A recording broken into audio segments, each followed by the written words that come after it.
I am far from an expert, but I do believe that the brisket game is getting a little bit better.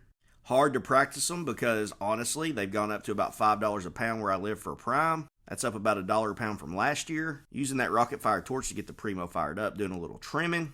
I leave a little extra fat on the bottom since I'm cooking on the Primo and that heat's coming from the bottom to insulate it just a bit. I don't know if you need a binder, but I use some. I got some baking up bacon grease here. Fire and smoke thundering Longhorn seasoning. Get that at Walmart. Hit that on both sides real well, and then we just let that sit for a little bit while we're getting our Primo up to 250. This was around a 16-pound brisket, and it took almost 9 hours to get the bark I wanted.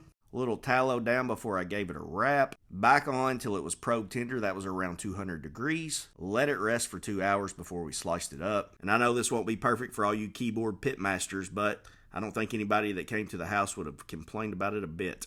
Keep practicing, keep getting better. That's the name of the game. Let me know what you think in the comments.